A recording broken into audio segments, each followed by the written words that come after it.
मध्य प्रदेश में पूरे देश की तरह यह पढ़ाई अभिभावकों की, पेरेंट्स की कमर तोड़कर रख देती है। और जब साल बदलता है, नई किताबें खरीदनी होती है तो कलेजा मुंह को आ जाता है। पहली दूसरी के छात्रों की 3-3, 4-4, 5-5 हजार की किताबें, बस्ते, कॉपियां लेकर के जब वो आते हैं तो सोचते हैं कि शायद हमें इस पर कभी कोई राहत नहीं मिलेगी। पर जबलपुर कलेक्टर दीपक सक्सेना जो है वो लगातार शिक्षा माफिया पर नकेल कस रहे हैं और उन्होंने एक बड़ा काम करके दिखाया। उन्होंने केवल कुछ चीजों को टाइट किया और उससे यह असर हुआ, आप यकीन मानिए कि पहली किताब के जिन छात्र छात्राओं की किताबों की कीमत 3,500-4 हजार होती थी, अब उन्हीं क्लास के बच्चों की किताबें 420, 430, 450 रुपए में आ रही हैं। 4,500, 4,000 और कहां 450 रुपए के अंदर। आप समझिए 10 गुना अंतर। कैसे किया ये?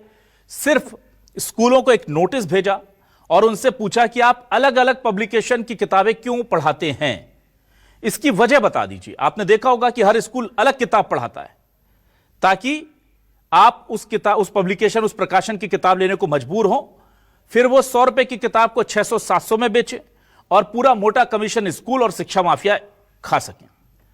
तो दीपक सक्सेना जी जो कलेक्टर थे जबलपुर के, उन्होंने नोटिस जारी करके स्कूलों से पूछ लिया कि आप वजह बता दीजिए कि इस स्कूल में ये फलानी किताब क्यों पढ़ाई जा रही है। इस पर जो है आप 2 लोग साइन करके वेबसाइट पर डाल दीजिए कि भाई ये इस किताब में ये अच्छी चीज है, इसीलिए हम ये किताब पढ़ाते हैं।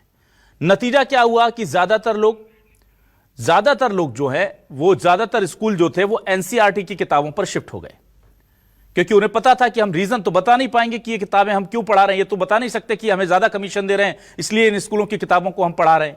ना ही ये बता पाएंगे कि इन स्कूलों में एनसीईआरटी की किताबों से ज्यादा अच्छा सिलेबस है इसलिए हम पढ़ा रहे हैं।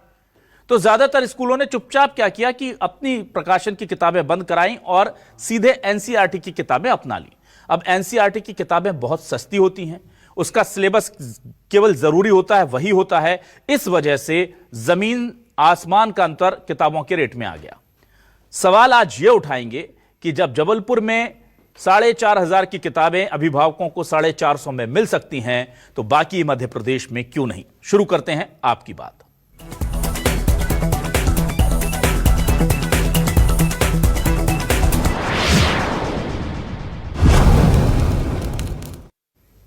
एक अच्छा अधिकारी जब चाह ले तो लोगों को कैसे राहत देता है, लोगों के लिए कितना फायदेमंद साबित हो सकता है, यह दीपक सक्सेना से सुनिए। आपको पता है दीपक सक्सेना वही कलेक्टर हैं जिन्होंने स्कूलों की बढ़ी हुई फीस पर ना सिर्फ स्कूलों पर नकेल कसी बल्कि 80 करोड़ से ज्यादा रुपए वापस करा दिए पेरेंट्स को।